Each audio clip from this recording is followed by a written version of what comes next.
Hello and welcome to the Soundschi land show where everybody's upside down. Every day is upside down day in Soundschi land.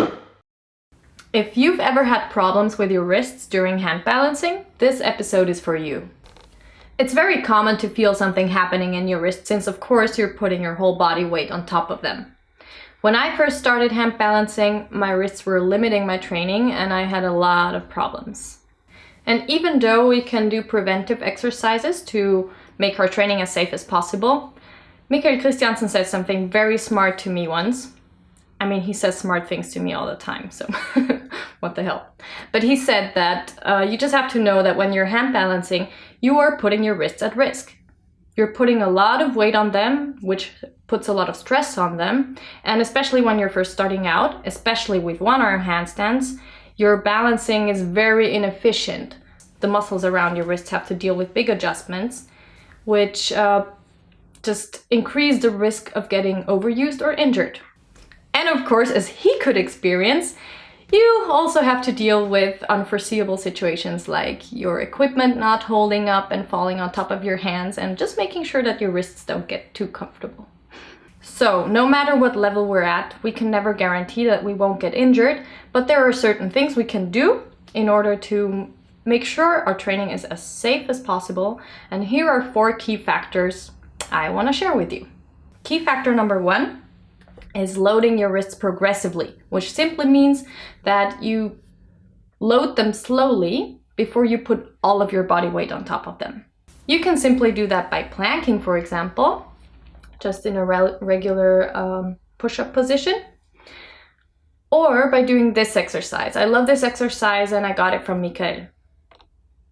Put your hands right next to your knees and push through the middle of your hands, making sure that the shoulders are over your wrists. Push your shoulders up and try to put as little weight as possible on your feet. This is a great exercise for both warming up the wrists and the shoulders before kicking up into a handstand. Key factor number 2 is do not follow any protocol blindly. Always make sure that what you're doing is good for you and helps you. This is an experience I want to point out, especially for people who rather have hypermobile wrists than strong wrists like I had. Because 3 years ago, when I started hand balancing, I bought an online program which had a lot of these wrist mobility exercises. And it's not that I couldn't have used them, but I was probably doing them the wrong way. And they just increased my wrist problems. So I was dealing with a lot of wrist pain. And when I started to train with Ulrich, he pointed out to me that my wrist mobility is more than enough. And I need to focus more on loading the wrists and just simply holding handstands. So I stopped doing the mobility exercises and my wrist pain went away. So here are some exercises I was doing then, and I still do them now, but I do them a little bit differently, and I especially focus on strengthening the wrists while I stretch them. This is a wrist mobility exercise that I was doing in a way that I was putting a lot of pressure and stress on my wrists. You see, I was trying to crunch them.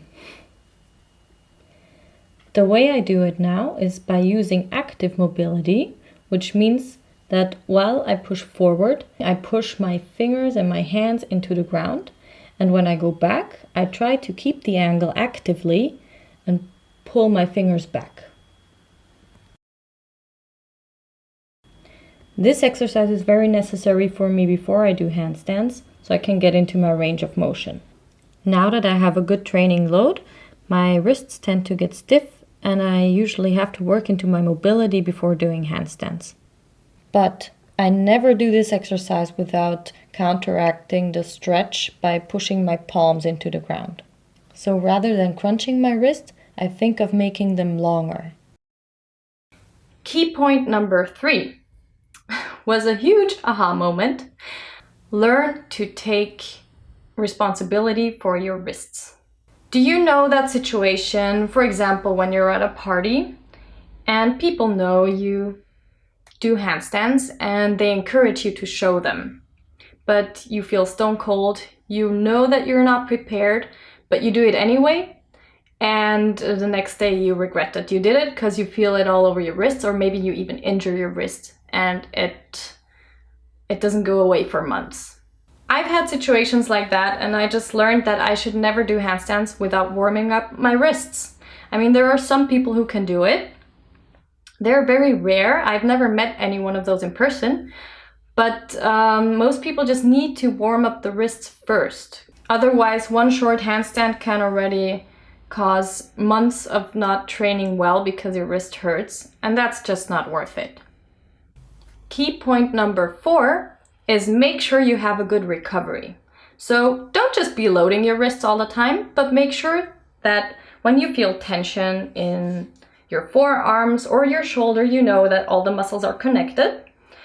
Make sure that they get a little loving. Just massage them, use different releasing techniques, and make sure that you're stretching them well and everything. There are a lot of exercises on that. A really good exercise that helped me a lot in the beginning was the rice bucket technique. So basically you just fill a big bucket with rice. I don't have a bucket right now, and I don't have rice because we're traveling, obviously. But in the beginning I had like 3 months where my little finger kept going numb because of all the tension, and it came from my neck and it went all down the arm. And the rice bucket technique, just moving the wrists, helped a lot. The other thing that helped me a lot was massaging my forearms with my knee, just using my knee, and also releasing my whole shoulder area and the neck, the traps, with a lacrosse ball. And then of course there's techniques for releasing the fascia, and there's a whole lot of stuff you can do around that. Just find out what works for you and keep doing that. So those were my 4 key factors to keep your training as safe as possible for your wrists. Let's just sum it up quickly. Key factor number 1 is load your wrists progressively before you put your whole body weight on top of them. Key factor number 2, don't follow any protocol blindly. Figure out what works for you and do that.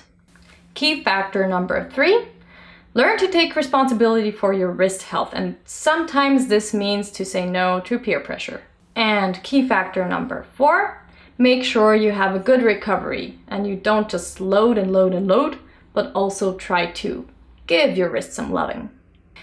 I really do hope you could get something useful out of this video. As always, come on over to handstanddiary.com and share with us what it is that helps you with your wrist pain and your wrist issues, so other people can learn from you and you can learn from other people, so it's a win-win. And subscribe to the newsletter. You get weekly tips, tricks, and tutorials, and we have awesome interviews with very good hand balancers all around the world. And just remember to keep it playful. The world is your playground, and so just go on and do what you love. I'll see you next Monday. Have a good week. And bye-bye. If you've ever had wrist plop.